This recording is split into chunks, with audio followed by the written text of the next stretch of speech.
नमस्कार, स्वागत है आपका अपने YouTube channel study with Shastri में। मैंने सोचा कि आपके लिए पेडागॉजी बाल मनोविज्ञान का कुछ आपको वीडियो दूं, क्योंकि सीटेट का एग्ज़ाम होने वाला है और उसमें जो बाल मनोविज्ञान है, जो पेडागॉजी है, उसका ज़्यादा रोल होता है। उससे सबसे ज़्यादा क्वेश्चंस पूछे जाते हैं और अगर आप उसे अटेम्प्ट करते हैं तो पास होने की जो दर है वो बढ़ जाती है। तो मैं चाहता हूं कि आपकी सफलता में थोड़ा सा हमारा योगदान हो और सुख की अनुभूति हो। तो इसी क्रम में हम लोग शुरू करने वाले हैं वीडियो। तो आज का जो पहला वीडियो होगा वो वैयक्तिक विभिन्नता होगा, क्योंकि पहली टॉपिक यही है, वैयक्तिक विभिन्नता, आपके सिलेबस की पहली टॉपिक। देखिए, वैयक्तिक विभिन्नता का मतलब होता है व्यक्तिगत रूप से विभिन्नता होना, इंडिविजुअल डाइवर्सिटी, अलग होना, वेरिएशंस। जो संसार है वह विभिन्नताओं से भरा है। तो हम लोग बाल मनोविज्ञान पढ़ रहे हैं, तो इसका मतलब है किसकी विभिन्नताओं को पढ़ेंगे? बाल, यानी बालकों की विभिन्नताओं के बारे में पढ़ेंगे। ठीक है, एडल्ट के बारे में भी पढ़ा जाता है, पर मूलतः जो है यह सिर्फ और सिर्फ बालकों के लिए है। कक्षा 1 से कक्षा 5 तक के बच्चों के लिए, कक्षा 1 से लेकर के कक्षा 8 तक के बच्चों के लिए बाल मनोविज्ञान निर्धारित किया गया है। पूरे संसार में अगर व्यक्तियों को देखें तो कोई भी दो व्यक्ति आपस में पूर्णतः एक जैसे नहीं होंगे। पूर्णतः की बात हो रही है, कुछ मिल सकते हैं पर 100% नहीं मिल सकते हैं। उनका बाल अलग हो सकता है, आँखों का कलर अलग हो सकता है, स्किन का कलर अलग हो सकता है, बहुत कुछ मैच कर सकता है। जैसे जुड़वा बच्चे में बहुत कुछ मैच कर सकता है, पर जेनेटिकली वो एक दूसरे से अलग होंगे। उनका डीएनए भी अलग होगा, हेयर भी उनका अलग होता है। कभी भी आप देखेंगे कि दो व्यक्ति 100% एक जैसे नहीं होते हैं। ठीक है, तो व्यक्तिगत विभिन्नता भी उनके अलग अलग प्रकार होते हैं। व्यक्तिगत विभिन्नताओं के प्रकार होते हैं और वो किस प्रकार से अलग होते हैं वो देखिए। बुद्धि के स्तर पर अलग होते हैं, यानी कि दो व्यक्तियों का आपस में जो बुद्धि है वह एक जैसी नहीं हो सकती है, अलग होती है। कोई तीव्र बुद्धि का होता है, कोई मध्यम बुद्धि का होता है, कोई मंद बुद्धि का होता है। ठीक है, तो बुद्धि का जो स्तर है वह भी बहुत अलग होता है। शारीरिक विकास में भी विभिन्नता होती है। तो शारीरिक विकास यानी कि जो बालक है उसका शरीर किस रूप में विकसित हो रहा है वह भी अलग होता है दूसरे से। अभिवृत्ति में विभिन्नता, उपलब्धि में विभिन्नता। अभिवृत्ति का मतलब होता है एटीट्यूड। अभिवृत्ति का मतलब एटीट्यूड, जिसे आप मन स्थिति के रूप में जानते हैं।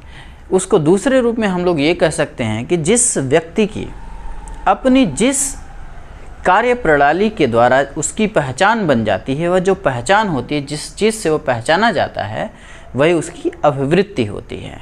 ठीक है, जैसे आप अपने प्रधानमंत्री जी को लीजिए, तो उनकी जो भाषा शैली है, उनकी जो बोली है, उनकी स्पीकिंग जो क्वालिटी है, वो उनके उस क्वालिटी के द्वारा जाने जाते हैं। तो उनकी जो अभिवृत्ति होगी, एटीट्यूड होगा, वो स्पीकिंग है, भाषण देना है, उसके द्वारा वो जाने जाते हैं। कुछ लोग अपनी कार्यशैली के द्वारा उनकी जो कार्यशैली है उस विशेषता के कारण जाने जाते हैं। तो जो जिस विशेषता के कारण जिस व्यक्ति की पहचान निर्मित हो जाती है वही होती है एटीट्यूड या अभिवृत्ति। ठीक है, तो अभिवृत्तियां भी अलग अलग होती हैं। कभी भी एक दूसरे की अभिवृत्ति एक दूसरे से पूर्णतः मैच नहीं होती है। उपलब्धि में विभिन्नता। उपलब्धि का मतलब होता है मानसिक रूप से उपलब्धि, शारीरिक रूप से उपलब्धि, सामाजिक रूप से उपलब्धि। जो उपलब्धि होती वह भी अलग अलग होती है।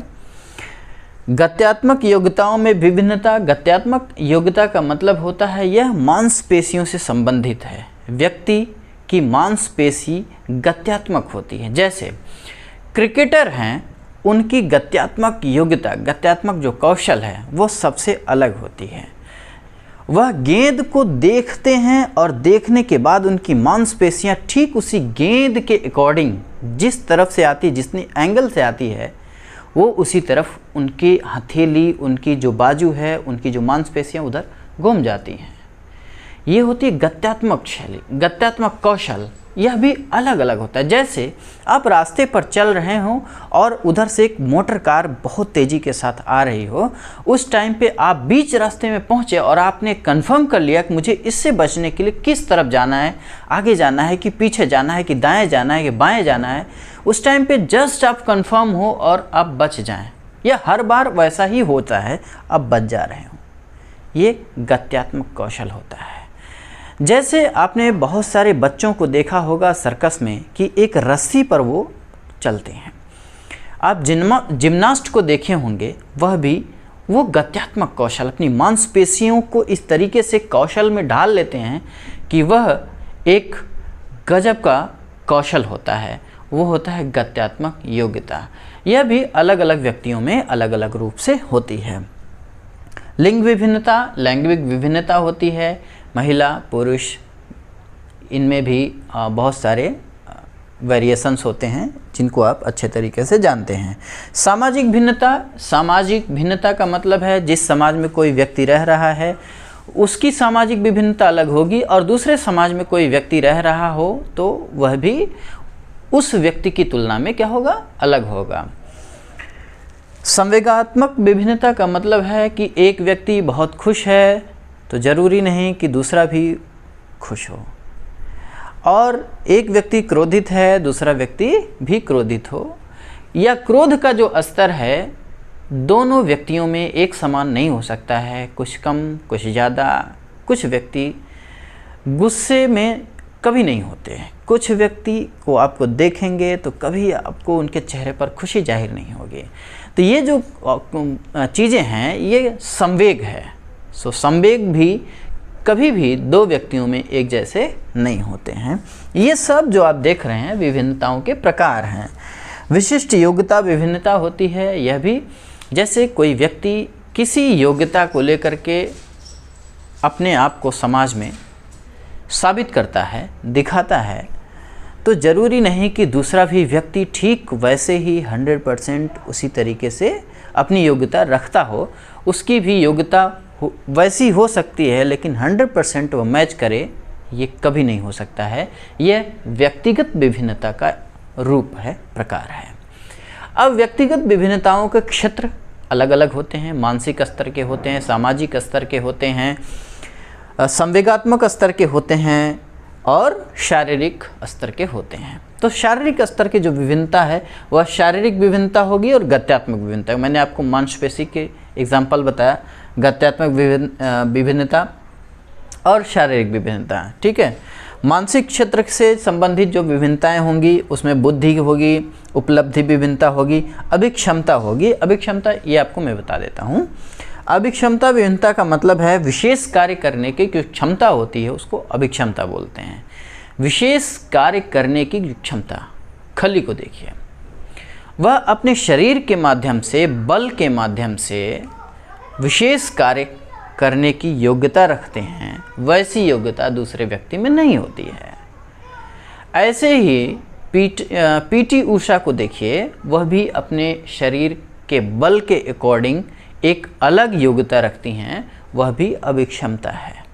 तो अपने जिस भी स्तर से अपने कार्य को बिल्कुल अलग रूप में आप प्रदर्शित कर पाते हो वही आपकी अभिक्षमता है, ठीक है। विशिष्ट क्षमता योग्यता, यह भी आपकी एक अलग प्रकार की मानसिक योग्यता है जो कि दूसरे व्यक्ति से मैच नहीं करती है। संवेगात्मक क्षेत्र की विभिन्नता, संवेगात्मक विभिन्नता, रुचियों में विभिन्नता, दो व्यक्तियों की रुचियां एक दूसरे से मैच नहीं करती हैं। अभिवृत्तियों में विभिन्नता, ये आपको पहले ही बता दिए हैं, ये संवेग आधारित विभिन्नता है। सामाजिक क्षेत्र की विभिन्नता क्या होगी? सामाजिक एवं सांस्कृतिक विभिन्नता, जिस समाज में जो व्यक्ति रहता है ठीक उसी प्रकार से ढल जाता है, और दूसरे समाज में जो व्यक्ति रहता है और ठीक उसी प्रकार से ढल जाता है। जैसे कि हिंदू समाज में पैदा हुआ व्यक्ति या बालक, वह जो है हिंदू सामाजिक संस्कृतियों और रीति रिवाजों के अनुसार अपने आप को, अपने व्यवहार को ढालता है। लेकिन मुस्लिम कम्युनिटी में या ईसाई कम्युनिटी में या जिस भी अलग कम्युनिटी में कोई व्यक्ति पैदा होता है तो उसके अकॉर्डिंग अपने आप को ढालता है या उसी प्रकार से वह हो जाता है, उसके व्यवहार उसी प्रकार से समाज में व्यवहारित होते हैं, दिखते हैं। ठीक है। आदर्शों, मूल्यों एवं नैतिकता में विभिन्नता। दो व्यक्तियों की नैतिकता एक जैसी नहीं हो सकती है, आदर्श एक जैसे नहीं हो सकते हैं, मूल्य एक जैसे नहीं हो सकते हैं, ये अलग अलग होता है। ये डिपेंड करता है उनकी अपनी सामाजिक और सांस्कृतिक परिस्थितियों के अनुसार। जातीय तथा राष्ट्रीय विभिन्नता, ये भी कभी भी दो व्यक्ति आपस में नहीं मिल सकते हैं, व्यक्तिगत विभिन्नता का उदाहरण है। आत्मधारणाओं में विभिन्नता, दो व्यक्ति आत्मधारित किसी भी चीज़ को करते हैं, किसी भी मूल्य को करते हैं, किसी भी संस्कृति, धर्म और उपासना को धारित करते हैं, तो एक समान वो नहीं हो सकता है। ये हुआ व्यक्तिक विभिन्नता का छोटा सा सारांश। ये मैंने आपको बताया कि कौन कौन से क्षेत्र हो सकते हैं जहाँ पर व्यक्तिक विभिन्नता दिखाई दे सकती है। तो शारीरिक क्षेत्र हो सकता है, मानसिक क्षेत्र हो सकता है, संवेगात्मक और सामाजिक क्षेत्र, इन क्षेत्रों में अलग अलग प्रकार की विभिन्नताएं होती हैं जो आपने देखा। बस आज के लिए इतना ही, फिर आपको दूसरे वीडियो में हम मिलेंगे। थोड़ा सा इसका पोर्शन बचा हुआ है जिसमें एग्जाम्पल दिए हैं और जो इसकी परिभाषाएं दिए हैं, किस मनोवैज्ञानिक ने क्या कहा है, उसके बारे में हम लोग अगले वीडियो में चर्चा करेंगे। आज के लिए इतना ही, तब तक के लिए नमस्कार, जय हिंद।